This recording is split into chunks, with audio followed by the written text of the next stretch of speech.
गिरफ्तार नहीं करना चाहिए था सीबीआई को तिहाड़ जेल जाकर, तो दोनों जजों में मतभेद रहे। तो कुल मिलाकर वहां पर 50-50% का मार्जिन बन गया। गिरफ्तारी सही भी है, गिरफ्तारी गलत भी है। लेकिन जब जमानत की बारी आई तो दोनों जजों की बेंच ने कह दिया जमानत मिलनी चाहिए, और जमानत अरविंद केजरीवाल को 6 महीने बाद 177 दिन बाद मिल गई। लेकिन इससे पहले आप इस केस को फॉलो करेंगे तो अरविंद केजरीवाल को 3 बार जमानत मिल चुकी है। पहले अंतरिम जमानत उनको मिली, वो 20-21 दिन के लिए बाहर आए। 2 जून को उन्होंने सरेंडर कर दिया तिहाड़ जेल में। उसके बाद राउज एवेन्यू कोर्ट जो निचली अदालत है, वहां से एक सिंगल बेंच ने अरविंद केजरीवाल को ईडी मामले में यह कहते हुए जमानत दे दी कि अरविंद केजरीवाल के खिलाफ सीधे तौर पर कोई सबूत नहीं है। लेकिन दिल्ली हाई कोर्ट ने रोक लगा दी और तीसरी बार उनको जमानत मिली सुप्रीम कोर्ट से। ईडी मामले में अंतरिम जमानत मिल गई और वो जेल से बाहर आ सकते थे। लेकिन मामला सीबीआई के हाथों में था, तो सीबीआई ने तिहाड़ जाकर तुरंत अरविंद केजरीवाल को गिरफ्तार कर लिया और अरविंद केजरीवाल की रिहाई रुक गई। लंबी सुनवाई चली, तमाम दलीलें दी गई और शायद यही वजह रही कि सीबीआई मामले में भी आज अरविंद केजरीवाल को जमानत मिल गई और बाकायदा वो रिहा हो चुके हैं। जो हम तस्वीरें दिखा रहे हैं वो रिहाई की ही तस्वीरें हैं। इन तस्वीरों के लिए न जाने कितना सड़क पर संघर्ष किया आम आदमी पार्टी के नेताओं ने, कार्यकर्ताओं ने, और किस तरीके से अभी हमने देखा लोकसभा के चुनाव के बाद सियासत गरमाई रही अरविंद केजरीवाल को लेकर। अभी राहुल गांधी विदेश में है, उन्होंने वहां पर भी यह मुद्दा उठाया कि हमारे देश में पहली बार ऐसा हो रहा है कि एक मुख्यमंत्री अभी भी जेल में बंद है। तो अरविंद केजरीवाल अब जेल में बंद नहीं है, उनकी रिहाई हो चुकी है और सर्वोच्च अदालत के आदेश के बाद वो आज 177 दिन बाद जेल से बाहर आए हैं।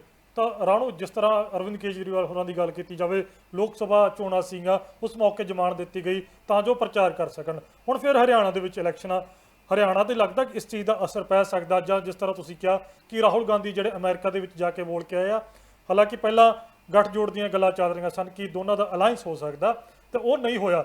तो उस तो बाद हरियाणा की पॉलिटिक्स को किस तरह देखा? बिल्कुल, देखिए बिल्कुल सही सवाल आपने किया। हरियाणा में अभी विधानसभा चुनाव है और आप देखिए वहां पर 5 नवंबर को वोट डाले जाएंगे, एक ही चरण में वोटिंग होनी है। और आज देखिए किस तरीके से करीब 20 से 25 दिन पहले उनको जमानत मिल गई अरविंद केजरीवाल को, तो ये बहुत बड़ी राहत है। आपने लोकसभा चुनाव में देखा होगा उनको 21 दिन की जमानत मिली थी और अभी 20-21 दिन हरियाणा चुनाव के लिए भी बचे हैं और उनको नियमित जमानत मिल गई। तो ये बहुत बड़ा बदलाव हो सकता है हरियाणा चुनाव में, क्योंकि पार्टी सभी सीटों पर अकेले चुनाव लड़ रही है।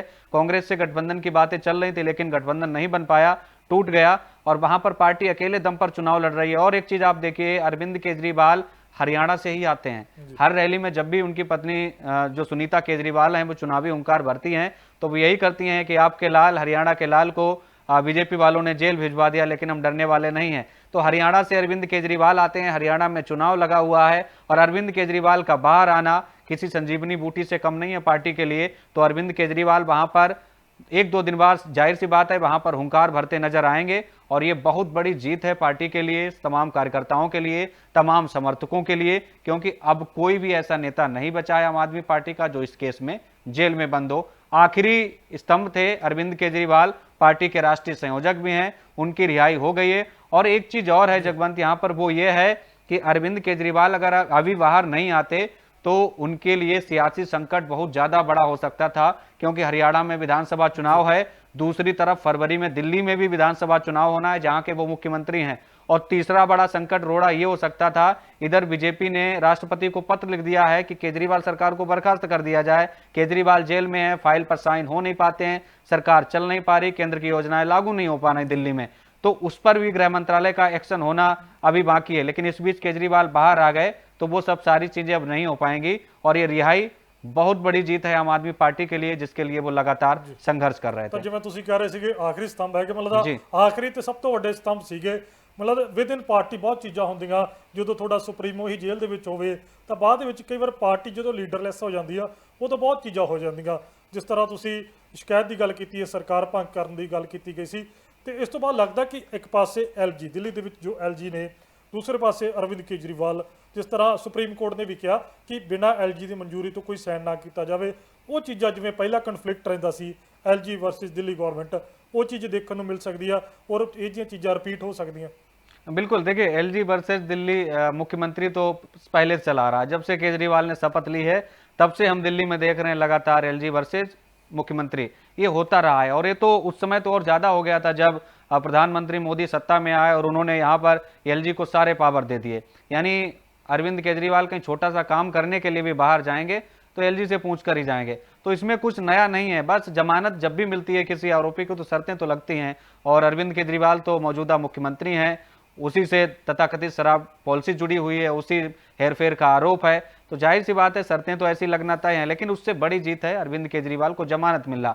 रही बात फाइल साइन करने की, 1 महीने 2 महीने 3 महीने 4 महीने बाद चुनाव होना है, फिर दिल्ली में देखा जाएगा कौन दिल्ली की सत्ता पर विराजेगा, क्योंकि अरविंद केजरीवाल को अभी जमानत मिली है, ये सबसे बड़ी राहत है पूरी पार्टी के लिए। और राहत हो भी क्यों ना, 6 महीने बाद उनको जमानत मिली है, वो पार्टी के राष्ट्रीय संयोजक हैं, कर्ता धर्ता हैं, उनके बिना सब अधूरा है। उनको लेने के लिए आप देखिए पार्टी के दिग्गज नेता, पंजाब के मुख्यमंत्री भगवंत मान, मनीष सिसोदिया, आतिशी, दुर्गेश पाठक, इसके अलावा जितने भी दिग्गज थे सब वो वहां पर पहुंचे हुए थे, और उन्होंने करीब 2 घंटे तक वहां पर प्रतीक्षा की अपने नेता के बाहर आने की। तो आज अरविंद केजरीवाल के लिए नहीं, पूरी पार्टी के लिए बड़ा दिन है, और आज उनकी रिहाई हो चुकी है। 21 मार्च का दिन याद होगा जब ईडी के अधिकारियों ने मुख्यमंत्री आवास पर, यही वक्त था जब वो पहुंचे हुए थे, और हमें भी लग रहा था कि गिरफ्तारी नहीं होगी, हो सकता है पूछताछ करने गए हो, क्योंकि अरविंद केजरीवाल मुख्यमंत्री हैं, इसलिए लग रहा था गिरफ्तारी मुश्किल है, पूछताछ होगी शायद। पूछताछ हुई, 2 घंटे की फॉर्मेलिटी अदा की गई पूछताछ की ईडी के अधिकारियों की तरफ से, और 1-1.5 घंटे बाद करीब 8 बजे के बाद खबर आती है, इनपुट मिलता है कि अरविंद केजरीवाल को गिरफ्तार कर लिया गया, और अरविंद केजरीवाल की गिरफ्तारी हो जाती है। 10 दिन वो ईडी की हिरासत में रहते हैं, पहले 6 दिन, फिर 4 दिन, और 1 अप्रैल को न्यायिक हिरासत में तिहाड़ जेल भेज दिए जाते हैं। उसके बाद उनको 21 दिन की अंतरिम जमानत भी मिलती है, चुनाव प्रचार के लिए वो बाहर भी आते हैं, उन्हें ईडी मामले में जमानत निचली अदालत से भी मिलती है, सुप्रीम कोर्ट से भी मिलती है, लेकिन बीच में अड़ंगा सीबीआई ने लगा दिया और गिरफ्तार कर लिया। उसी को लेकर आज याचिका पर सुनवाई भी हुई, जमानत भी मिली, और दोनों जजों के मत अलग अलग रहे। एक ने कह दिया गिरफ्तारी अवैध है, एक ने कह दिया गिरफ्तारी नियमों के मुताबिक है। बहरहाल जमानत मिली है, बाहर आ गए, पूरी पार्टी में खुशी है जी। तो बहुत बहुत शुक्रिया रानू। तो बिल्कुल पूरी पार्टी ਦੇ ਲਈ ਖੁਸ਼ੀ ਦੀ ਖਬਰ ਹੈਗੀ ਆ, ਕਿਉਂਕਿ ਸੁਭਾਵਿਕ ਜੀ ਗੱਲ ਆ ਜਦੋਂ ਇੱਕ ਪਰਿਵਾਰ ਦਾ ਮੁਖੀ ਪਿਛਲੇ ਕਈ ਦਿਨਾਂ ਤੋਂ 177 ਦਿਨ ਜਾਨੀ ਕਿ ਕਰੀਬ 6 ਮਹੀਨੇ ਦਾ ਸਮਾਂ ਜਦੋਂ ਉਹ ਜੇਲ੍ਹ 'ਚ ਹੋਵੇ, ਤਾਂ ਬਾਅਦ ਦੇ ਵਿੱਚ ਇਲੈਕਸ਼ਨ ਵੀ ਹੋਣ, ਲੋਕ ਸਭਾ ਇਲੈਕਸ਼ਨ ਵੇਲੇ ਹਾਲਾਂਕਿ ਅਰਵਿੰਦ ਕੇਜਰੀਵਾਲ ਨੂੰ ਜ਼ਮਾਨਤ ਜ਼ਰੂਰ ਮਿਲ ਜਾਂਦੀ ਆ, ਪਰ ਜਦੋਂ ਹੁਣ ਹਰਿਆਣੇ ਦੇ ਵੀ ਇਲੈਕਸ਼ਨ ਸਿਰ ਤੇ ਉਹਨੇ, ਇਸ ਤੋਂ ਬਾਅਦ ਦਿੱਲੀ ਦੇ ਵਿੱਚ ਇਲੈਕਸ਼ਨ ਹੋਣੇ ਨੇ।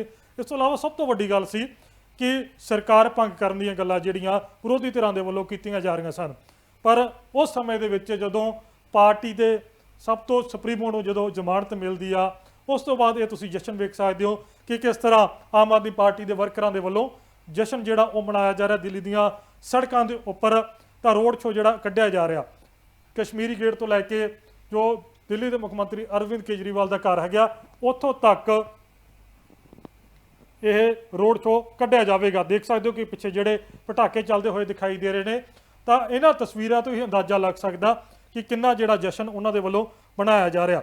ਤੇ ਸੁਭਾਵਿਕ ਜੀ ਗੱਲ ਆ ਕਿ ਜਦੋਂ ਸੁਪਰੀਮੋ ਨੂੰ ਕਿਹਦਾ ਜ਼ਮਾਨਤ ਮਿਲਦੀ ਆ, ਤੇ ਬਾਅਦ ਦੇ ਵਿੱਚ ਜਿਹੜੇ ਬਾਕੀ ਉਹਨਾਂ ਦੇ ਚਾਹਣ ਵਾਲੇ ਨੇ ਉਹ ਵੀ ਸੜਕਾਂ ਤੇ ਉਤਰੇ ਹੋਏ ਨੇ। ਇੱਥੋਂ ਤੱਕ ਕਿ ਸੂਬੇ ਦੇ ਮੁੱਖ ਮੰਤਰੀ ਭਗਵੰਤ ਮਾਨ, ਉਹ ਵੀ ਜਦੋਂ ਜ਼ਮਾਨਤ ਦੀ ਖਬਰ ਸਾਹਮਣੇ ਆਉਂਦੀ ਆ ਤਾਂ ਸ਼ਾਮ ਹੁੰਦੇ ਹੁੰਦੇ ਉਹ ਵੀ ਦਿੱਲੀ ਪਹੁੰਚ ਜਾਂਦੇ ਨੇ। ਤਾਂ ਉੱਥੇ ਜਾ ਕੇ ਉਹ ਤਸਵੀਰਾਂ ਹਰ ਇੱਕ ਨੇ ਵੇਖੀਆਂ ਕਿ ਕਿਸ ਤਰ੍ਹਾਂ ਉੱਥੇ ਉਹਨਾਂ ਇੱਕ ਖੁਸ਼ੀ ਸਾਂਝੀ ਕੀਤੀ ਗਈ ਆ, ਗਲੇ ਲੱਗ ਕੇ ਜਿਹੜੇ ਆ ਬਾਕੀ ਲੀਡਰਸ਼ਿਪ ਨੂੰ ਉਹ ਮਿਲਦੇ ਦਿਖਾਈ ਦਿੱਤੇ।